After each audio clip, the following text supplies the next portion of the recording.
Hello बच्चों, कैसे हो सब लोग। उम्मीद करता हूँ अच्छे से होंगे, बढ़िया होंगे। आपकी स्टडीज़ भी बिल्कुल अच्छे से चल रही होगी। तो जैसा कि आप सभी को पता है कि हम पिछले कुछ दिनों से जेके बॉबी बीएससी नर्सिंग और अदर पैरामेडिकल कोर्सेज़ के रिलेटेड इंपॉर्टेंट क्वेश्चन जो है वो डिस्कस कर रहे हैं, जिसमें हमने फिज़िक्स, केमिस्ट्री और बायो तीनों डिस्कस किए हैं। केमिस्ट्री के थोड़ा कम क्वेश्चन आए हैं क्योंकि केमिस्ट्री का ज़्यादा मुझे एक्सपीरियंस नहीं है।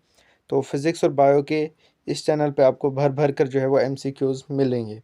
तो अगर आपने पिछली वीडियोज़ नहीं देखी है तो सबसे पहले जाकर वो वीडियोज़ देखें, और चैनल पे नए हैं तो चैनल को सब्सक्राइब ज़रूर करें। और तो आज हम डिस्कस करेंगे जेके बॉपी के बीएससी नर्सिंग के कुछ इंपॉर्टेंट एमसीक्यूज़ फिज़िक्स के और ज़्यादा। तो सुबह भी मैंने एक वीडियो अपलोड की थी, अगर आपने वो वीडियो नहीं देखी है तो सबसे पहले जाके वो वीडियो देखें, फिर इस वीडियो को लगाएं। ओके, तो चलिए शुरू करते हैं बिना किसी देरी के। तो चलिए देखते हैं क्वेश्चन नंबर 1 क्या है। तो क्वेश्चन नंबर 1 है a body moves from x is equal to 5 to x is equal to -15 in 4 second. its average velocity is।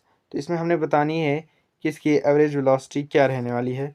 तो मैंने इसको सॉल्व किया है पहले से ही, तो मैं आपको सीधे आंसर बताऊंगा। तो इसका आंसर जो रहेगा ए पार्ट -5 मीटर्स पर सेकेंड। तो इसका जो एवरेज वेलोसिटी का जो फार्मूला होता है वो होता है डिस्प्लेसमेंट अपॉन टाइम। ओके, जब आप ये फार्मूला लगाएंगे तो आपको ये आंसर मिल जाएगा। तो चलिए चलते हैं क्वेश्चन नंबर 2 की तरफ। तो क्वेश्चन नंबर 2 है the acceleration time graph of a body in a straight line parallel to the time axis then its velocity time graph will be. तो इसके ऑप्शन जो है वो है horizontal line, parabola, straight line with slope या फिर circular arc. तो question number 2 का जो है वो आंसर बहुत ही आसान सा रहने वाला है, और वो है option C. Okay, option C.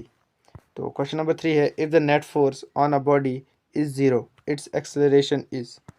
तो ऑप्शन है always zero, non zero always, may be zero और नॉट, और इन्फिनाइट। तो इसका आंसर रहने वाला है option A, always zero. Okay, तो चलते हैं क्वेश्चन नंबर 4 की तरफ। A constant retarding force of 10 newton is applied on a body of mass 5 kg, it's retardation is. तो इसके ऑप्शन जो है वो रहने वाले हैं 0.5 metre per second square, 1.5 metre per second square, C part है 2 metre per second square, 5 metre per second square. तो इसका जब आप सॉल्व करेंगे तो इसका आंसर जो है वो आता है C part 2 metre per second square. Okay, चलते हैं क्वेश्चन नंबर 5 की तरफ। The work done by a conservative force along a closed path is always। इसके ऑप्शन है always positive, always negative, always zero या फिर मे बी नेगेटिव और positive. तो इसका भी आंसर जो है वो ऑप्शन सी है, और है ऑलवेज ज़ीरो। ओके, चलते हैं क्वेश्चन नंबर 6 की तरफ। A body of mass 2 kg is raised vertically by 10 metre against gravity, the increase in its potential energy is. तो इसके ऑप्शन है 100 जूल्स, 100 जूल्स, 200 जूल्स, 300 जूल्स या 400 जूल्स। तो इस क्वेश्चन को आप खुद सॉल्व करें और कमेंट्स में इसका आंसर ज़रूर बताएं। ओके, चलते हैं क्वेश्चन नंबर 7 की तरफ।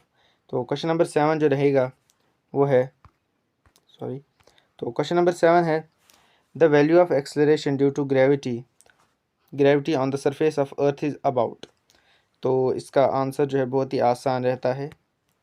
क्वेश्चन मतलब B part 9.8 metre per second square. Okay, तो क्वेश्चन नंबर 8 है the time period of satellite close to the earth surface depends mainly on. तो इसके ऑप्शन जो है वो है mass of a satellite, radius of a earth, या फिर रेडियस ऑफ अ सैटेलाइट, या फिर कलर ऑफ द सैटेलाइट। तो इसका जो आसान सा आंसर है वो है option B, radius of the earth. Okay, तो चलते हैं क्वेश्चन नंबर 9 की तरफ। The SI unit of Young modulus is. तो इसके ऑप्शन है N M, N M square, N into M या एन इंटू एम स्क्वेयर। तो इसका जो आंसर है वो है बी पार्ट। ओके, चलते हैं क्वेश्चन नंबर 10 की तरफ। The equation of a wave is. तो इस क्वेश्चन का आंसर जो है आप मुझे कमेंट में ज़रूर बताएं, क्योंकि ये एक इम्पॉर्टेंट क्वेश्चन है और आप इसको सॉल्व कर सकते हैं। आसान भी है और इम्पॉर्टेंट भी है। ओके, इसका आप स्क्रीनशॉट ले लें और इसको सॉल्व करके कमेंट्स में आंसर ज़रूर बताएं।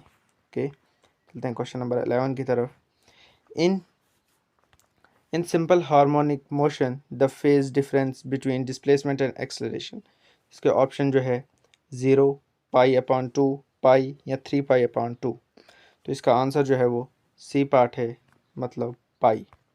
ओके, 14 की तरफ। The first law of thermodynamics is essential a statement of Newton's first law, conservation of energy, conservation of mass या कंजर्वेशन ऑफ मोमेंटम। इसका आंसर भी जो आप कमेंट्स में ज़रूर बताएं। ओके, तो चलते हैं क्वेश्चन नंबर 15 की तरफ। The average translational kinetic energy of a gas molecule at absolute temperature T is proportional to. इसके ऑप्शन है T, √T, T² या फिर 1/T। तो इसका आंसर जो है वो T रहने वाला है। ओके, तो चलते हैं क्वेश्चन नंबर 16 की तरफ। The value of R the universal gas constant is approximately. तो इसके ऑप्शन जो है वो ऐसे हैं कुछ 2.314 जूल मोर।